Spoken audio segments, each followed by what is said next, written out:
Reading the Bible is an important part of our walk with Christ, yet many Christians don't know how to do it effectively. This video will be all about how to get the most out of your Bible reading as possible. My main sources for this video are going to be Living by the Book, The Art and Science of Reading the Bible, and 40 Questions About Interpreting the Bible, so go check them out to a deeper dive into the subject, as I'll be being very general here. With that out of the way, I'm Not So St. Thomas, and this is How to Study the Bible, Part 1, Strategies for Effective Reading.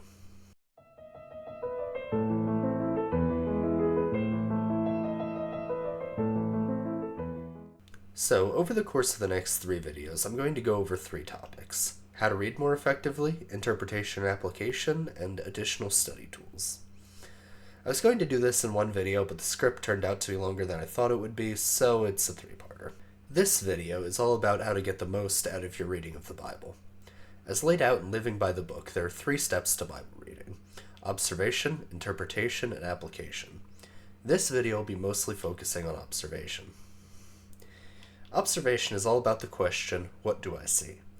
The Hendricks brothers spend the bulk of the book on this step, 21 total chapters.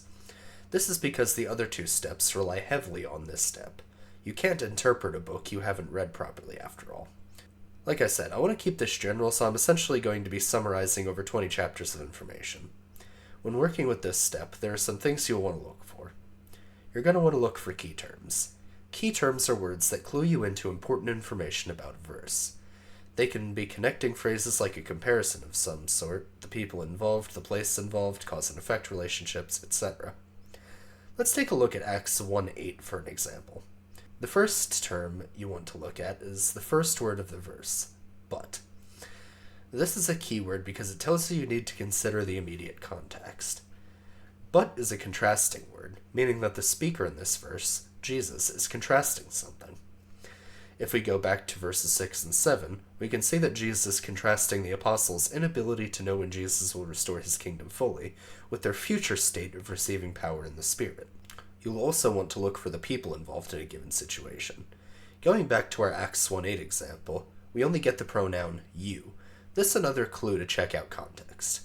If we go back to verse 2, we see that you here means the apostles. Next, you're going to want to identify cause and effect relationships that can tell you why something is happening or in what order. Keeping with Acts 1:8, we see a cause and effect relationship. The cause is the Holy Spirit coming upon the apostles, and the effect is them receiving power. You should also be able to define important terms. It's important to know what an author means by their use of a word. The author of Acts uses the word witness, or martyrs in Greek, to mean people that have seen and can tell others of an event, in this case being the works and resurrection of Jesus Christ. Finally, you're going to want to identify how single verses relate to the book as a whole. In the Acts 1:8 example, Acts shows the progression of going from Jerusalem into greater Judea into Samaria and the corners of the known world at the time. Now, identifying these can be tricky sometimes, but what helps is that there are 10 strategies to first-rate reading that Living by the Book has.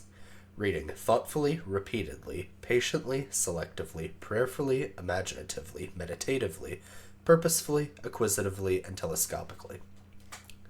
Reading thoughtfully is about really thinking about what you're reading.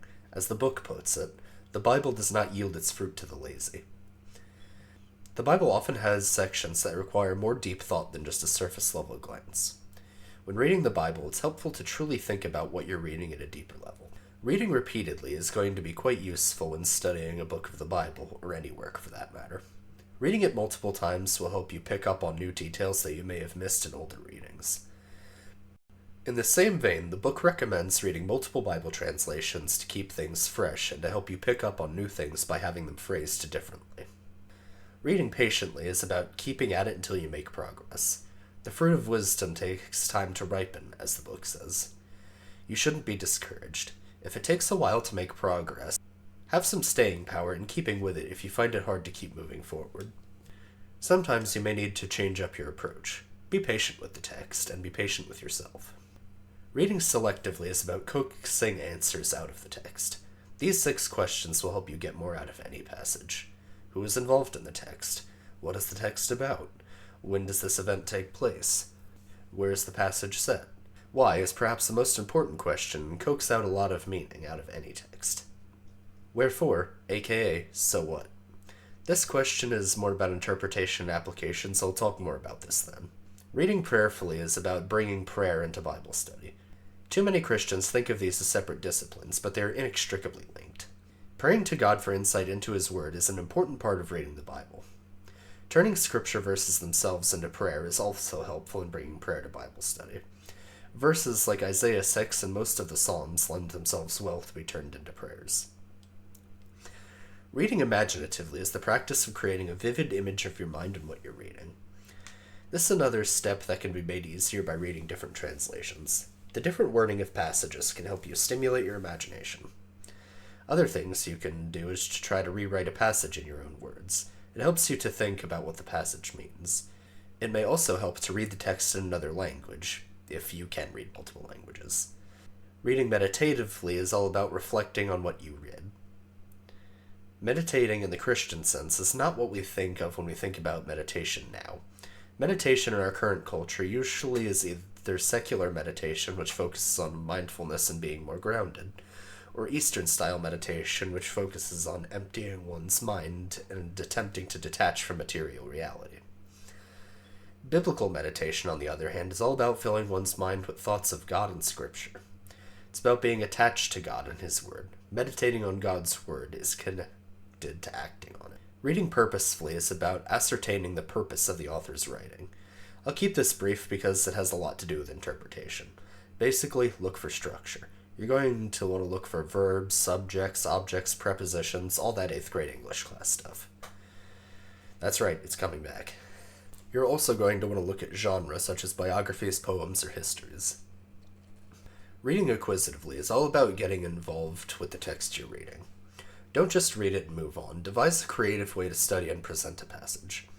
The author of Living by the book has 2 authors, and it's not clear which one is speaking in this instance, recalls how the class he teaches has his students doing this. He had puppet shows, poems, songs, dramatic readings, magic shows, etc. The point is to find a way to engage with your Bible reading so it's not just the sometimes mind-numbingly boring act of reading words on a page. Finally, reading telescopically is about considering every part in light of the whole. Read verses in light of chapters, read chapters in light of books, and read books in light of the whole Bible. I'll talk more about this later, but it's important to let Scripture interpret Scripture where possible. Lastly, an observation, you're going to want to identify the main idea, that is, what the author finds important. There are 5 things to look for in this instance. Things that are emphasized. When you know what to look for, the step can be pretty easy. When something is emphasized, you know it's probably important to the message. Something can be emphasized when there is a large amount of space dedicated to a topic. For example, in Genesis, there are a ton of major events compressed into the first 11 chapters. By contrast, just 4 people, Abraham, Isaac, Jacob, and Joseph, take up over 30 chapters 12 to 50. This signals that they are important to the redemptive history of Israel. The author's purpose is stated. Sometimes the author just comes out and says why a book was written. We see examples like this in both the Gospel of Luke and John. Luke says, "It seemed good to me also, having followed all things closely for some time past, to write an orderly account for you, most excellent Theophilus, that you may have certainty concerning the things you have been taught." Luke 1:3-4. And John says towards the end, "But these are written that you may believe that Jesus is the Christ and the Son of God, and that by believing you may have life in his name." John 20:31. The order of events is significant. Going back to Genesis for a moment, some people say that the need to work is part of the curse that was laid on humanity, but the order of events disallows that interpretation. Cultivating the garden is part of God's command in Genesis 2 before sin happens in Genesis 3. There is movement from lesser to greater and vice versa. An easy example of this is the life of King David. In 2 Samuel 11-12, one of the most significant things happens with David, his sin with Bathsheba. Everything before it leads up to it, and everything after stems from it. It's like a build-up to the climax, then the falling action. Things that are repeated. The second way to identify important topics is to look for things that are repeated. Look for repeated terms or phrases. If we take a look at Psalm 136, the phrase, "His love endures forever," is said 26 times. The fact that God's love endures is clearly what the psalmist is trying to convey. Or the word if being used 7 times in 1 Corinthians 15. Paul is attempting to get across that everything we believe hinges on the resurrection. Characters. Sometimes characters repeat as well.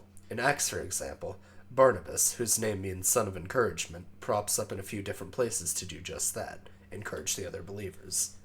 Acts 9:27, 11:22, and 15:36-39. Patterns. Sometimes patterns will emerge in the text to let you know something is important. One pattern you can look at is seen in 1st and 2nd Samuel. Whatever Saul did wrong during his rule, David did right. Old Testament passages in the New Testament. If a passage from the Old Testament is repeated in the New Testament, it's probably speaking to something important and you should pay attention to it. One example, out of dozens, of this would be pretty much the entire book of Hebrews. Its whole shtick is calling back to ways that Jesus fulfilled Old Testament prophecies. Things that are related. The third way to identify important information is to look for things that are related. This can look like a few different things. Movement from generic to specific. Something is likely important if it starts with a general principle, then moves to more specific examples. An easy example of this is Jesus' Sermon on the Mount. He starts by telling his audience not to do their acts of righteousness in order to be seen by others. He then talks specifically about giving, praying, and fasting. Another area of related things is question and answer. Questions force us to think about the answers. Sometimes the question requires a specific answer that the text provides. Like in Romans, Paul is always asking questions and then immediately answering them. Like he says, "What shall we say then? Shall we go on sinning so that grace may increase?" He then answers, "By no means."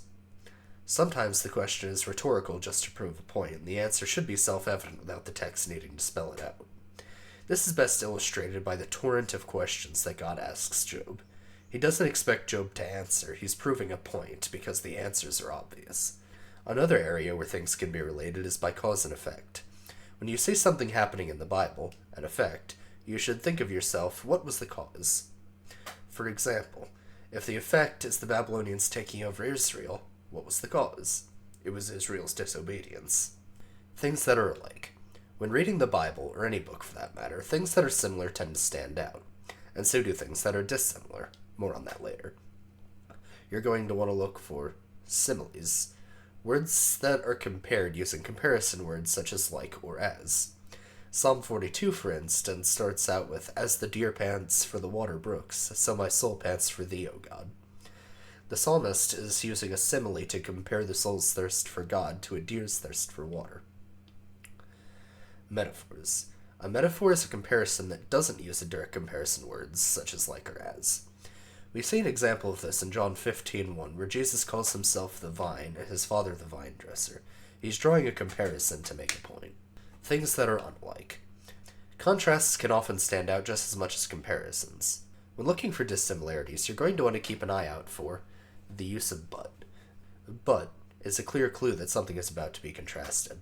If you go back to our earlier example of Acts 1:8, but, as previously stated, is contrasting the apostles' present state with their future state.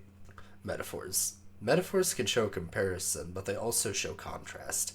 If we look at Luke 18, for example, Jesus tells the parable of the corrupt judge. The judge refuses to hear a woman's cries for justice, but eventually gives in. The contrast being set up is if this corrupt judge eventually listens, how much more will the Heavenly Father listen? Things that are true in life. Looking at things that are true life is all about asking the questions, how does this passage reflect real life? Teachers of Scripture can often end up teaching Scripture as if it were an academic lesson, rather than really taking note of the experiences and people involved. Let's look at just 2 examples. Abraham. In Genesis 22, God commands Abraham to sacrifice Isaac. Obviously, we know that God never actually wanted Isaac to be sacrificed, but he was testing Abraham's faith. We know that because of hindsight. But what do you think Abraham felt about this command? How would you feel? These questions will help you be more engaged and connected with the text. Noah. In the beginning of the flood account, God chooses Noah to be the continuation of humanity. Noah was one of the only righteous ones in a generation fraught with rampant wickedness. Yes, according to Genesis 9:20-21, Noah got too drunk and passed out. He was righteous and honored by God, but still not perfect. Ask yourself, what insight does this shed on me? Well, I think I've gone on long enough for now. That's most of what you'll need to know about observation. If you want more, read Living by the Book. It's a great read. I'll now leave you with my favorite Irish blessing. May the road rise to meet you, may the wind be always at your back. May the sun shine warm upon your face, and the rain fall soft upon your fields. And until we meet again, may God hold you in the palm of his hand.